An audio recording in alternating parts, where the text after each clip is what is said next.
안녕하세요. 자, 오늘은 1회 1단원 시읽기의 네 갈래 길, 바로 백석의 메세소리를 배워보도록 할 겁니다. 우리 여기서는요, 자, 우리 1단원 제목이 다양한 해석, 자신 있는 표현 중에서 다양한 해석 부분이에요. 우리 문학작품을 감상할 때에는 다양한 관점으로 작품을 해석하고 의미를 파악할 수 있는데 그 관점 네 가지를 한번 배워볼 겁니다. 자, 우리 작품을 해석하고 이해할 때에는 반드시 정해진 정답이 있는 게 아니에요. 그렇기 때문에 우리가 타당한 근거를 들어서 다른 사람들도 납득할 수 있을 정도의 근거를 들어 해석할 수 있으면 됩니다. 자, 그래서 우리 네 갈래 길이라고 했는데 어떻게 네 갈래 길로 나뉘어지는지. 자, 일단 우리 시를 읽었을 때 다른 요소는 다 배제하고 시 속에 나와 있는 정보만을 가지고서 작품을 해석해 낼 수가 있어요. 그래서 일단 작품 내적인 요소를 중심으로 작품을 해석할 수 있습니다.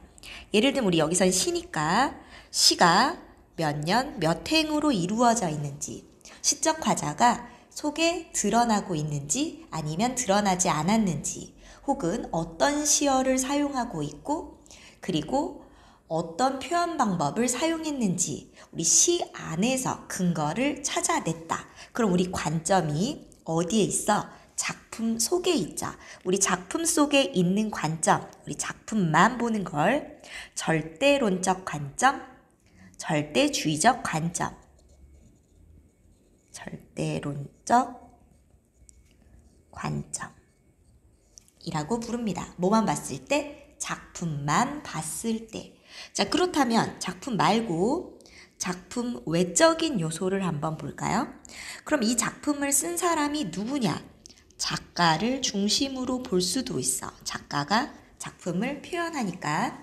그럼 작가는 과연 어떤 사람이길래 작가의 삶이나 작가의 가치관이나 이런 것들을 바탕으로 작가의 삶이나 이 사람의 가치관이나 혹은 작가의 의도와 같은 것들을 바탕으로 이 작품이 어떻게 표현됐는지 본다면 우리 이런 걸 표현론적 관점이라고 부릅니다. 그러면 이거 말고 작가 말고 이번엔 이 작품이 쓰여진 시대 상황을 중심으로 볼 수도 있겠죠? 이것이 어떻게 비춰지고 있는지. 그래서 우리 시대 상황을 보면 우리 이런 걸 비춰진다, 비친다, 반영론적 관점이라고 부르고요. 독자가 이것을 읽고 어떤 것을 느꼈어. 독자를 중심으로 독자가 어떤 깨달음을 얻었다든지 뭔가를 느꼈어. 그럼 독자가 뭔가를 얻었죠. 효과가 있었지? 이런 걸 효용론적 관점이라고 부릅니다. 자, 그래서 우리 작품을 읽었을 때 안에 있는 것만 보게 되면 우리 절대론적 관점을 내재적 관점이라고 불러요. 왜? 관점이 작품 속에 있으니까. 작품 속에 있는 것을 근거로 작품을 해석하고 있으니까. 그러면 작품 바깥에 있는 것을 이렇게 바깥에 있는 것들을 중심으로 본다면 우리 얘는 바깥에 있으니까 외재적 관점이라고 부릅니다. 그래서 작품을 보는 네 갈래 길, 작품을 중심으로 볼 수가 있고 작가를 중심으로 혹은 이 작품이 나왔던 시대 상황을 중심으로 혹은 독자가 어떤 것을 느꼈는지 이런 것들을 중심으로 감상할 수가 있어요. 그래서 네 갈래 길이라는 제목이 붙어있죠.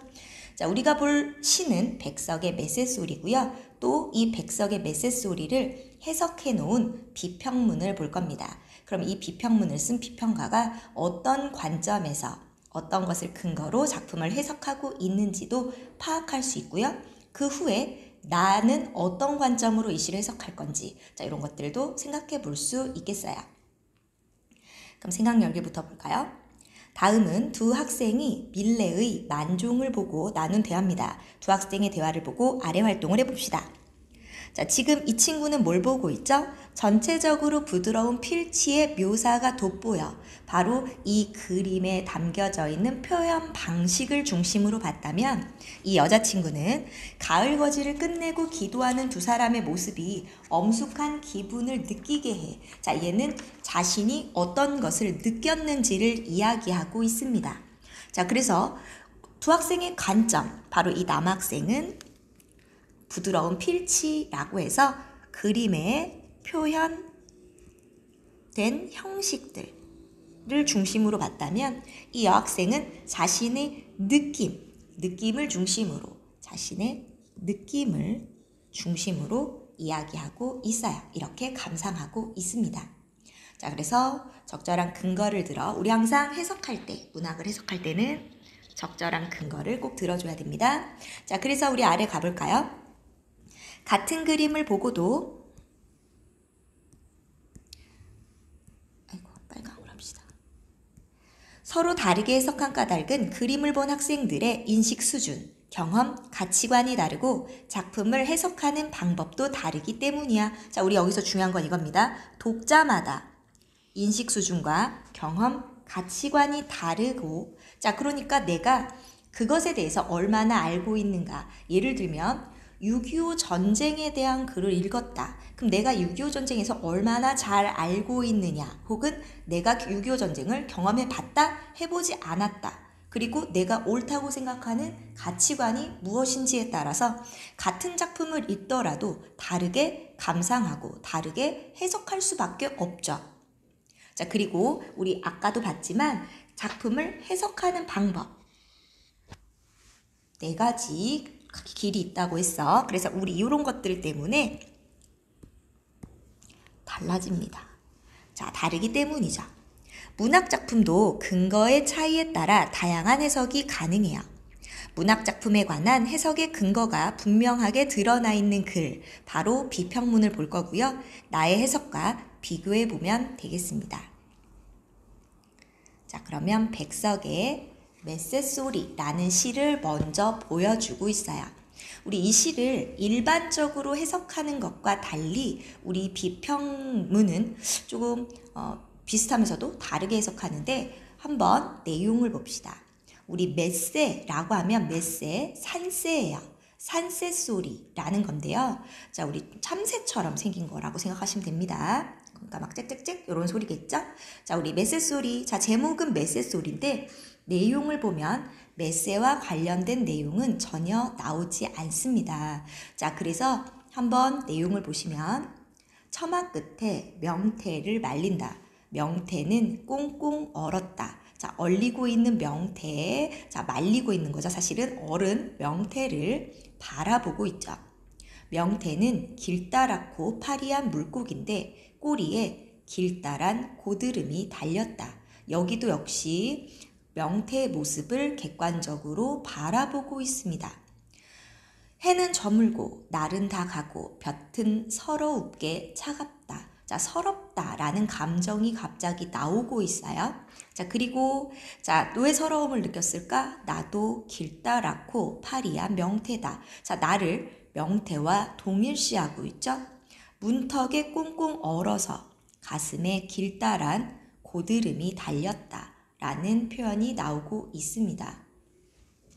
자, 지금 보시면 자, 메세 소리는 전혀 나오지 않았고요. 자, 그냥 시각적인 이미지가 가장 많이 사용된 시예요. 근데 왜 제목을 메세 소리라고 했을까? 자, 우리 일반적으로 해석할 때에는 이 메세 소리를 반어적인 제목으로 봅니다. 왜냐하면 여기는 바닷가 마을이에요. 명태가 흔하고 집집마다 명태를 말리고 있습니다. 백석이 고향을 떠나서 이곳에서 머물면서 명태를 보고 있죠. 명태 같은 경우는 어때? 바닷속에서 싱싱하게 살아있던 물고기입니다. 여기서도 생선이라고 하지 않고 물고기라는 표현을 사용했죠. 아무래도 생선은 약간 잡혀서 먹기 직전의 어떤 음식물 같은 느낌이라면 물고기는 살아있는 생명체의 느낌이에요.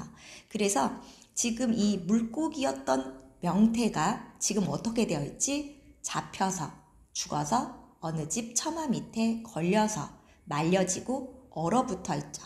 바로 자유를 잃고 죽어가는, 혹은 죽어있는 명태죠. 자, 그것을 나와 동일시했어. 나도 명태야. 내가 살아있는 생명력 넘치는 존재에서, 자, 바닷속에서 끄집어져 내서 바로 고향에서 떨어져서 이곳에서 뻣뻣하게 굳어있는 나의 모습. 자, 이것을 명태와 동일시하고, 자, 메세 소리는 뭘까? 그렇다면 좀 자유롭게 날아다니는 새의 이미지, 명태와 대비되는 이미지, 백석이 추구하는 이미지였을 거라는 것. 그러니까 고향에서의 자유로웠던 자신의 모습을 떠올리고, 또 우울한 일제강점기 상에서 자신의 처지가 자유로운 메세가 아니라 얼려지고 말려지는 명태와 같다라고 느끼는, 그래서 서러움을 느끼는 이런 내용이라고 볼 수가 있습니다. 그런데 우리 이 책에서는 조금 미묘하게 다르게 해석하고 있기 때문에 책의 내용에 중점적으로 맞춰서 다시 한번 시를 보도록 할게요. 메세소리, 처마 끝에 명태를 말린다. 우리 이렇게 명태 한자를 사용해서 시각적인 강조의 효과도 주고 있습니다. 자, 지금 화자는 말리고 있는 명태를 바라보고 있죠. 명태는 꽁꽁 얼었다. 바로 얼었다는 점에서 계절이 겨울이라는 것을 알 수 있고요. 자, 이렇게 추운 겨울, 바로 암울한 시대상을 의미한다고도 볼 수 있습니다. 자, 명태는 길다랗고 파리한 물고기인데, 우리 여기서 길다랗다라는 표현, 길다랗고, 자, 길다란 이란 표현을 계속 반복적으로 사용했는데요. 우리 사실 길다랗다라는 것은 문법에 맞지 않죠. 길다와 다랗다. 자, 이것을 같이 결합했네. 자, 우리 원래는 뭐예요? 기다랗다.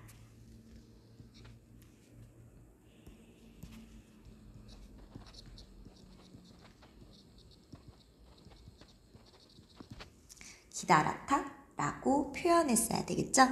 글씨가 알아보겠니? 다시 써볼까요? 기다랗다.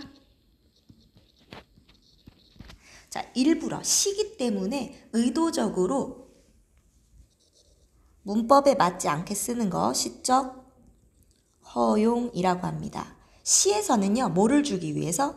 운율을 만들거나 의미를 강조하기 위해서 의도적으로 문법이나 맞춤법에 어긋나게 표현하는 겁니다. 자, 그래서 우리 여기 사용한 것들은 시적 허용이죠.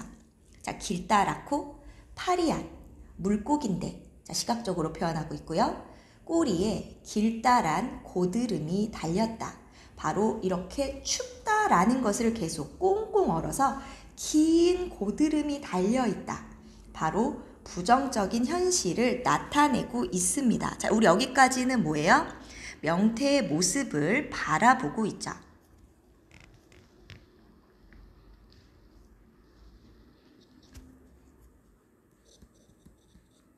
명태의 모습을 바라보고 있고요. 자, 어때요? 굉장히 객관적입니다. 해는 저물고 날은 다 가고 볕은 서러웁게. 여기도 시적 허용. 서럽게. 차갑다 라고 표현했어요. 여기 중요하죠? 왜 중요합니까? 우리 여기. 자, 우리 볕은 따뜻한 거고 차갑다. 우리 볕이라는 거, 빛이 아니라 볕이에요. 빛은 밝기라면 볕은 촉각으로 느끼는 따뜻한 걸 볕이라고 하죠. 그런데 볕이 어떻다? 차갑다 라고 표현했어. 자, 모순된 표현을 사용하고 있죠. 자, 모순된 표현은 뭐다? 역설이죠. 자, 나의 서러움을 강조합니다. 자, 서럽다. 자, 지금 누가 서러워? 내가 서러워. 볕이 서럽게 차갑다 라고 했는데요. 자, 이 서러운 건 뭐다? 화자의 정서죠.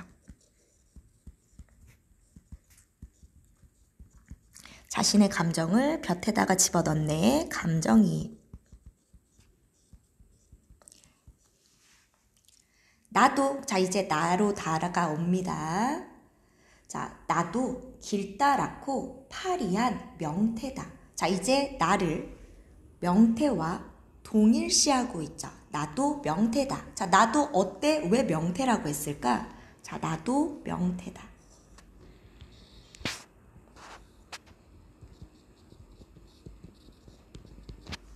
자, 왜? 문턱에 꽁꽁 얼어서. 자, 문턱에 나와 있어. 자, 왜 문턱에 나와 있을까? 바로 누군가를 기다리고 있다라는 것을 보여주죠. 문턱에 나와서 간절히 기다리니까 집 안에 있지 못하고 나와서 기다리고 있는 거겠죠? 바로 문턱에 꽁꽁 얼어서. 자, 어떻다? 자, 기다림. 자, 나도 꽁꽁 얼었죠? 가슴에 길다란 고드름이 달렸다. 바로 오랫동안 기다리다가 자, 가슴으로 울었다. 자, 그래서 나의 외로움, 쓸쓸함, 슬픔을 나타내주고 있죠. 자, 그래서 나의 외로움이나 쓸쓸함을 나타내주고 있습니다. 그래서 우리 앞부분에서는 명태의 모습에 대해서 이야기했다면 뒷부분에서는 자신의 정서에 대해서 이야기하고 있습니다. 그래서 우리 앞부분은 명태의 모습, 뒷부분은 자신의 처지. 자, 그럼 왜 서럽다? 자, 바로 누군가를 기다리고 있는데 오지 않는 상황. 자, 그래서 굉장히 슬프고 안타깝고 외롭고 서러운 상황이다 라는 것을 보여주고 있습니다. 자, 그러면 어떻게 해석했는지 내용으로 들어가 볼게요. 시읽기의 네 갈래 길. 자, 우리 여기 이 비평문에서는 자, 어떤 근거로 자, 어떻게 해석하고 있는지 자, 이런 것들을 잘 찾아주셔야 됩니다. 볼까요? 이 시는 백석의 여러 시 중 드물게 짧고 간결한 시다. 자, 시는 자, 이제 시의 내용이에요. 어느 집 처마 끝에 고드름을 매단 채 꽁꽁 얼어붙어 있는 명태를 그리고 있다. 명태는 기다란 데다 얼기까지 했고 꼬리에 기다란 고드름을 매달고 있어서 더더욱 파리해 보인다. 게다가 해는 저물고 날은 다아간 저물녘의 겨울볕이니 서럽도록 차갑기도 할 것이다. 볕이 차갑다라는 모순되는 감각의 이미지는 이런 맥락에서 생성되었다. 한 컷의 흑백 사진을 보는 듯한 탁월한 이미지다. 자, 바로 이미지에 대해서 얘기했습니다. 이 시의 이미지, 전체적으로 시각적인 이미지 그리고 모순된 감각, 바로 촉각적인 표현이 모순되는 내용이 나오게 되죠. 자, 지금 우리 어디를 중심으로 해석하고 있죠? 작품 안에 나오는 이미지를 바탕으로 해석하고 있어요. 이미지를 중심으로 해석했죠? 자, 우리 지금 보면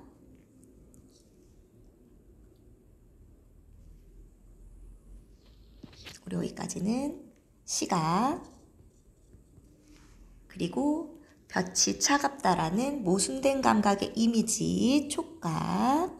자, 우리 볕이 차갑다는 모순되는 해서 우리 역설이 사용되었다라고 이야기했죠? 두 번째 단락. 이 시의 놀라움은 제목 메세소리에서 나온다. 시 본문에는 메세소리는커녕 메세의 흔적조차 나오지 않는다. 명태의 시각적 묘사에만 집중하고 있을 뿐이다. 그래서 시를 다 읽고 나면 왜 제목이 메세소리일지 한참을 생각하게 한다. 그러나 이 메세소리는 시에서 결정적인 역할을 한다. 길다랗고 파리한 명태의 시각적 이미지에 깨끗하고 맑은 청각적 울림을 더해줄 뿐 아니라 시의 의미를 풍요롭게 해준다. 바로 제목 메세소리를 해석하게 되는데요. 자, 어떤 역할을 한다? 메세소리는 길다랗고 파리한 명태의 시각적 이미지에 청각적 울림을 더해주고 시의 의미를 풍요롭게 해준다는 것. 이게 바로 그 효과. 옆에 질문에 있죠. 시 제목을 메세소리라고 붙인 데서 오는 효과는 무엇일까요? 바로 이 부분이 답이 되겠죠.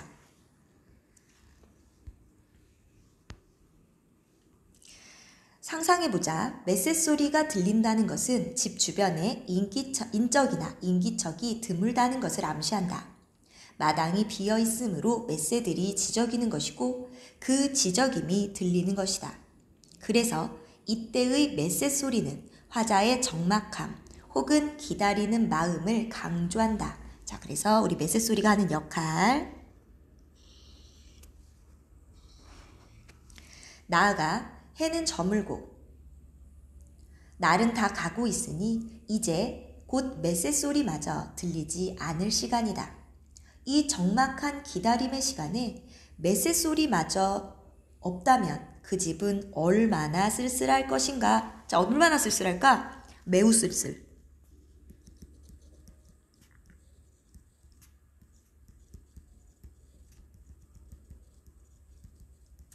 자, 만약에 메세 소리가 없으면 매우 쓸쓸할 거야. 그러니까 이 메세 소리는 이 쓸쓸한 화자의 마음을 위로해주는 역할을 할 거라는 겁니다. 안과 밖을 이어주는 공간, 그러니까 누군가를 기다리며 화자가 서성이고 있는 저 문턱 또한 있으나 마나일 것이다. 메세 소리는 문턱과 함께 화자와 외부의 소통 가능성을 열어주는 작은 길이 된다. 자, 왜? 이 메세는 바로 화자의 쓸쓸함을 위로해주고 있기 때문에 누군가를 기다리고 있는 문턱과 같이 화자가 외부와 소통할 수 있는 가능성을 보여주는 소재.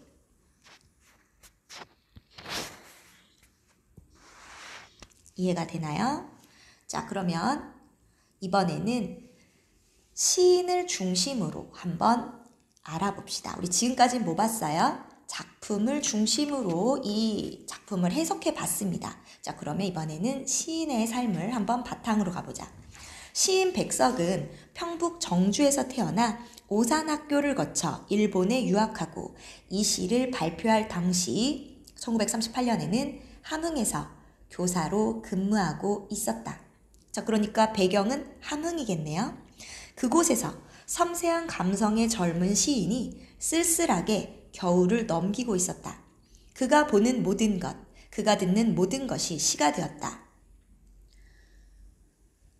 나도 길다랗고 파리한 명태다 라고 썼듯이 시 속의 명태는 어쩌면 백석 자신의 모습인지도 모른다. 바로 백석의 모습, 바로 백석 자신을 나타내는 거다 라고 해석하고 있습니다. 자, 그래서 여기서는 누구를 중심으로? 자, 시인을 중심으로 명태의 의미를 밝혀보고 있습니다. 바로 명태는 무엇이다? 백석 자신. 자, 바로 어떤 쓸쓸하고 또 일제강점기 하에 무기력한 자신의 모습을 나타내는 것이다 라고 볼 수도 있겠어요. 누구를 중심으로? 시인을 중심으로. 자, 바로 여기다 표시해 볼까?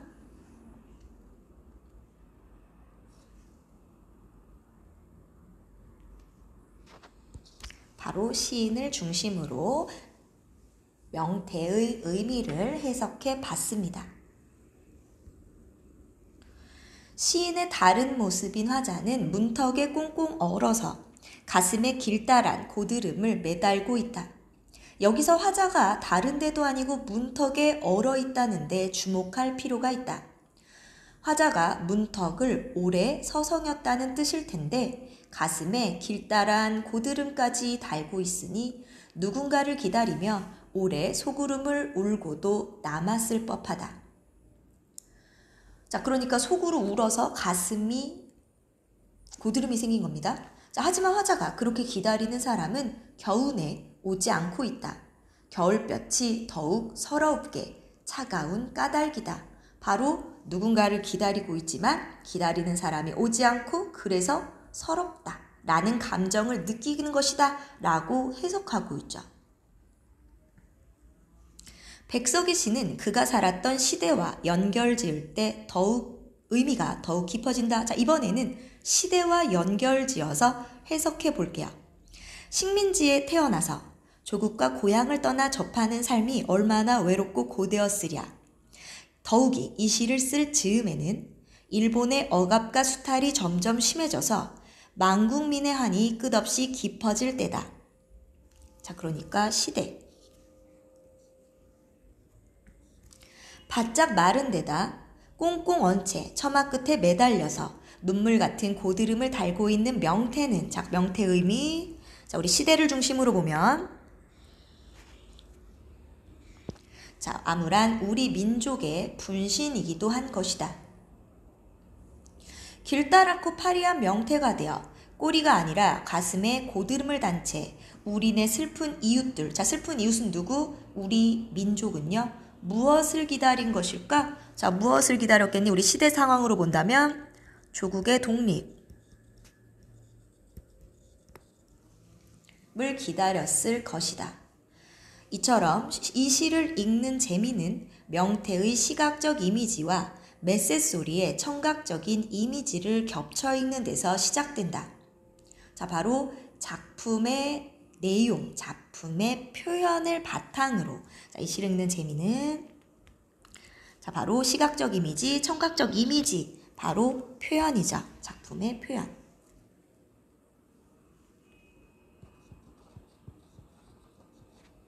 작품 중심, 그리고 그 이미지들의 사이사이에 시인의 삶이, 그러면 작가가, 그리고 역사 속의 소리 없는 울림, 바로 시대 상황이, 그 울림들이 스며든다. 하지만 제일 커다란 울림은 독자 스스로가 채워넣는 각자의 이야기에서 완성된다. 자, 제일 중요한 건 뭐다? 독자가 스스로 채워넣어야 한다.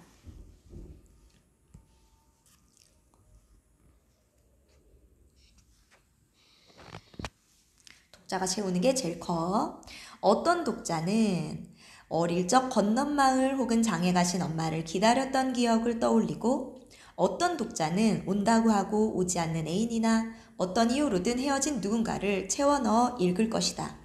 또 어떤 독자는 새로운 내일을, 따뜻한 봄을 채워 넣어 읽을 수도 있다. 시읽기란 작품에서 출발하여 시간과 공간의 화살을 타고 깊은 우주로 날아갔다가 다시 자기 안으로, 그러니까 나를 중심으로 해석하는 아름다운 여정이기 때문이다. 자, 그래서 시읽기란 무엇인지, 자, 작품을 타고 작품 속을 여행하고 또 마지막으로는 어디로 와? 나로 돌아옵니다. 바로 독자의 내면으로 돌아온다.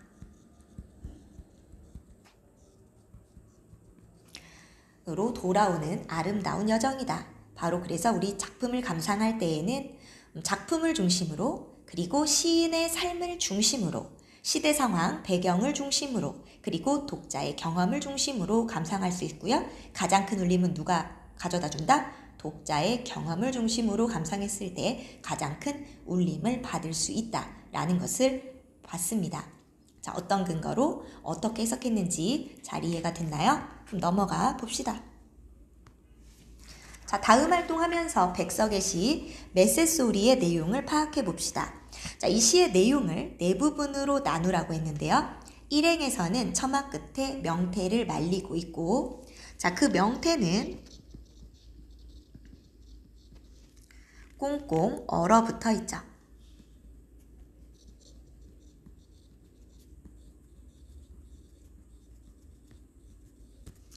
자, 그리고 오행으로 가면 날은 저물고 볕은 서럽게 차갑죠. 자, 그리고 나도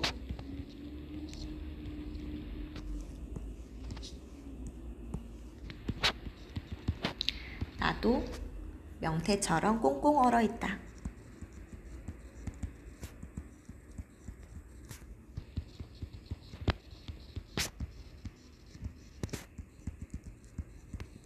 라는 것을 봤습니다. 자, 그러면 2번, 이 시에 나타난 명태와 화자의 모습을 적고 명태와 화자의 관계를 파악해 봅시다. 자, 명태는 꽁꽁 얼었고 길다랗고 파리한 물고기. 자, 나도 문턱에 꽁꽁 얼어서, 자, 길다랗고 파리한 명태다 라고 얘기했고요. 자, 그리고 꼬리에 고드름. 나는 가슴에 고드름. 자, 그럼 명태와 화자는 어떻다? 동일시되고 있죠. 같은 존재. 바로 명태는 화자의 자화상과 같다. 명태는 화자의 분신 같은 존재다 라고 볼 수 있습니다. 자, 그럼 이번에는 목표활동. 자, 목표활동 중요한 거 알죠?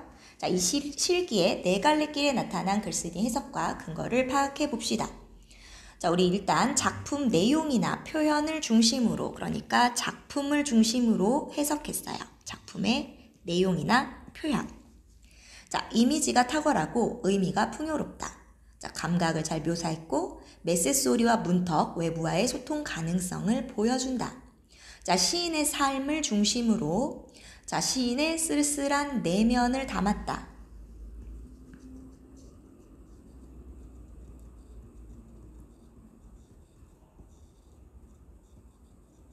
바로 시인을 중심으로 자, 바로 시인이 홀로 머물었던 함흥의 그 상황, 그리고 명태, 자, 이런 것을 함축적으로 묘사했다고 볼 수 있고요. 시대, 자, 일제강점기니까 보다 우리 민족의 삶을 반영했다. 바로 꽁꽁 얼어서 바로 자유를 억압당하고 꽁꽁 얼어있는, 그리고 무기력하게 살아갈 수밖에 없는 식민지의 어떤 망국민들의 모습. 그래서 이 망국민들이 원하는 건 뭐였다? 문 앞에서 기다리는 건 뭐다? 바로 조국의 광복이다. 자, 독자의 경험, 독자. 자, 그렇다면 자, 우리 이것은 독자가 자신의 경험을 반영해서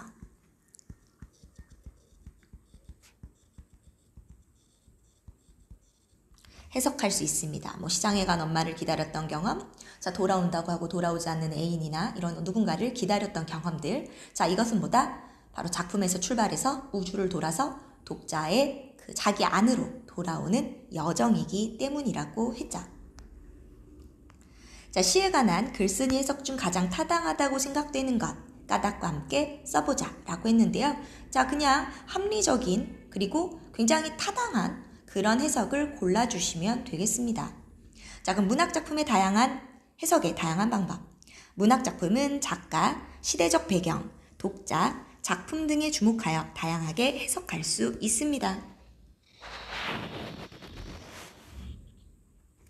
작품을 쓰게 된 작가의 내면이나 창작 의도에 주목하여 해석할 수 있고,